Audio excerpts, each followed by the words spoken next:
Welcome viewers to the SD online classes. Here we are doing class 9 physics of MBSc. The name of the chapter is gravitation and flotation.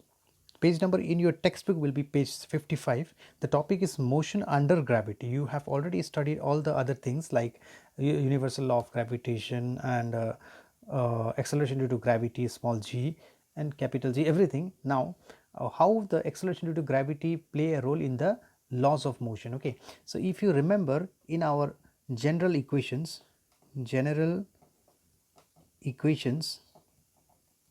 of motion, there were three we studied.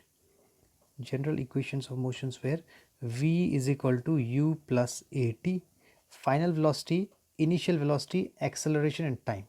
So now in the equation of motion under gravity will be, under gravity means during when the acceleration due to gravity g is coming, at that time v will be equal to u plus gt. Very easy, just replace a by g. Acceleration now will be called g. Similarly, what was the second equation? It was s, distance, equal to ut plus half at square. This was the second formula. This become s equal to, s is height now, because when you throw object up or down the distance will be height. So this is ut plus half gt square. Very easy. S is height, a is g, acceleration due to gravity. Number 3, v square equal to u square plus 2as. What was the formula? Final velocity square equal to initial velocity square plus 2 times acceleration into distance. Now this will become final velocity square equal to initial velocity square plus 2 acceleration due to gravity into height. This is how it changes in the case of motion under gravity. Okay, under gravity, this is the equation of motion. So whenever we use under gravity, this has to be used. Okay, now here g is acceleration due to gravity, h is height. Okay, so these are the new things we introduced, otherwise others all we have studied before also. Now if an object is there which is thrown upside, this is freely falling body. When you throw one object up here, from here if you are throwing some object upside, okay, during that time you see g will become minus. Why? Because the earth is pulling it down, but the motion of the body is upside. That means the acceleration due to gravity is negative here. During when it is coming downside, when it will come down, that time g is plus. So plus is okay, this equation is okay. When it is negative side, what will happen? V is equal to u minus, this will become minus gt. Okay, this is when the opposite motion is happening.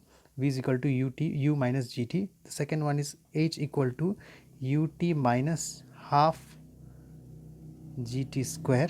Third one is v square equal to u square minus 2gh. These are the three equations, 1, 2 and 3. Now if suppose u equal to 0, suppose the object was at rest initially, suppose we assume that it is not moving, then what will happen? Equation 1 will become like this. V is equal to, this is 0, it will become minus gt. Okay, so I am taking it from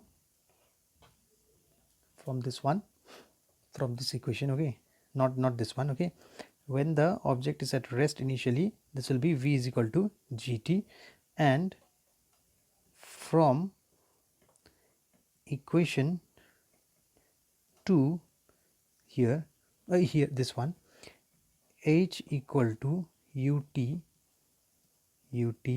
this is equation 1, this is equation 2, equation 3. Okay, this is the modified equation 1, 2, 3.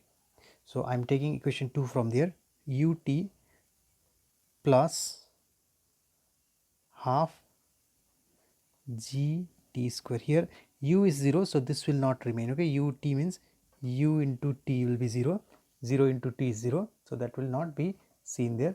So what will happen? This will come up. So from here what you can do, half gt square equal to h. Next, t is equal to 2 will go here, 2h, g will come down here. Next, t is equal to square root of 2hg. Fine. So time has become 2hg. Now I'll use equation 1 again. Okay, in the next page I'll do that. From equation 3, what is the third equation you remember? V square equal to u square is 0, no need to write, u square was 0, 2gh remains. Okay, so this becomes v equals to square root of 2gh. When the initial speed is not there, initial velocity is 0, then the equation 1, 2 and 3 will get different type of. This is the third equation when u equal to 0. So three things we found: v is equal to gt, this was equation 1 when u equal to 0, and we also found t is equal to square root of 2h by g, this also we found. So when u equal to 0, but these are not very important because you already know the three formulas, how to use them. Okay, so this is the one we wanted to find, right? V is, the important things to know is v is equal to u plus gt, v square minus u square equal to 2gh. The third is s equal to, s means h equal to ut plus half gt square. If you know this three formula, you can solve many numericals based on them, on your understanding itself. Okay, so we'll move to the next video after this. Thank you.